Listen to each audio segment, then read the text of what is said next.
Hello and welcome once again to Shop Tour. As you can see, there's nothing on the counter, and that's because today I want to talk to you about our aprons. Now, our aprons have often been imitated, but in our humble opinion, they have never been better. We've been doing these things since the very beginning, right back in our first shop over 20 years ago now. We've got 3 aprons, which you can see on the board there, but we'll take you through them.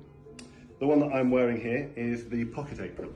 So, called that, as you might have guessed, because there's a great big pocket on it. The next one, which is kind of similar to this, if I just bring Rebecca in here, is the waist apron, which you can see is very similar, but a little bit longer. Very good for if you're a kind of amateur or professional chef, I should say, because you're not going to get your random bits of vegetables stuck in your front pockets. They are really good all-around aprons, I should say, though. I mean, we've sold these from everyone from carpenters, painters, wet plate photographers, florists, I mean, you name it. If they're doing the job well, they're often wearing a LabourWait apron. All made in the UK as well, I should probably say, including rather nice brass hardware, which I'll show you on the next apron in a second.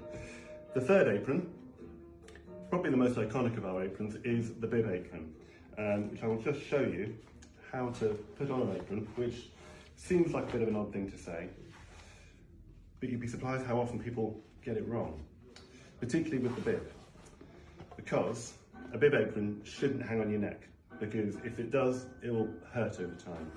As with all our aprons, the first time you tie it on, get it on your true waist, so you get it over your hip bone, bring your cord around the front, or you can tie it behind you if you prefer. And just do a classic shoelace or granny knot on the front there. And you'll only need to tie the knot in the bib once, but this cord should be purely for holding the bib up and nothing more. But they are amazing things, these. They are pretty well indestructible. I mean, before I worked at LabourWait, many years ago, I used to work in a cafe, and we had these as our uniform. As you can imagine, in a cafe, they really went through the ringer. I mean, washing them repeatedly, all the food prep, all the coffee grounds. We only got some fresh ones there after about 5 years, and the old ones weren't worn out, it's just we were getting new staff in. My dad is a furniture maker and a carpenter and a shipwright. He uses one in his workshop pretty well every day, and he is not kind to his clothing at all. So they really do take some abuse, and they just get better with age. I mean, they will lighten in colour with the washes, so they'll start off in this sort of dark brown colour, and they'll eventually, well, kind of get to the colour of our brown paper here on the counter. But a real LabourWait staple, a real LabourWait classic, the LabourWait apron.